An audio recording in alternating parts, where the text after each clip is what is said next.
नूर, नूर तुम ठीक हो? मेरी तरफ देखो। बात सुनो मेरी जान, इतनी उदास मत हो। प्लीज उठो।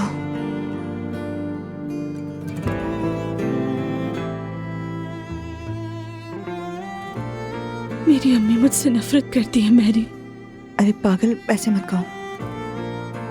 सच कह रही हूँ। ऐसा लगता है उन्हें मुझे तकलीफ देने में मजा आता है। नहीं नूर, वो भी अपनी सोच के मुताबिक सही बात कर रही है। जानती हो उन्होंने मुझे क्या कहा? तुमने 2-2 शौहरों को भुगताया है। तुम घर पर पड़ी रह गई। तुम बूढ़ी हो।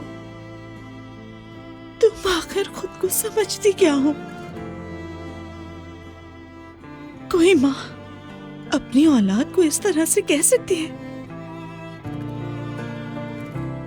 देखो, वो ये सोचती हैं अगर ये बातें वो तुमसे कहेंगी और तुम पे उसका असर होगा और तुम उसी मुताबिक ही चलोगी। मैं समझती हूँ वो बहुत पुरानी सोच की है। मेरी अम्मी भी ऐसी ही थी, सच कह रही हूँ। वैसे तुम्हें फिक्र करने की जरूरत नहीं है, उम्र का तकाजा है।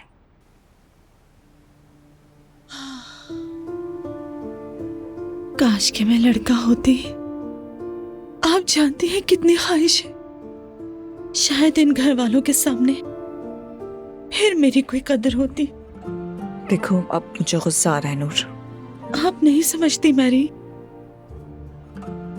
असलान को देखे, मुस्तफा भाई को देखे और फिर मुझे देखे। हाँ, यही जानती थी मैं। जानती थी कि तुम्हारा सबसे बड़ा दुख यही होगा। शायद तुम्हें यहाँ से ही सबक लेना चाहिए। अब इस तरह सोचो, शायद इसी तरह से तुम फलोगी फूलोगी, अपनी असल खूबसूरती को दिखाओ। अब इन चीजों की चाह नहीं रही, बिल्कुल भी नहीं। अच्छा नूर प्लीज, अब तुम मायूस मत हो। जानती हो ना मायूस होना गलत बात है। मैरी, अगर ये मुमकिन होता ना तो मैं इस घर में 1 मिनट भी नहीं रहती। काश की कोई और जगह होती। मुझे यहाँ घुटन होती और कहीं जा भी नहीं सकती। मैं इस घर से मैरी सिर्फ और सिर्फ शादी करके निकल सकती हूँ।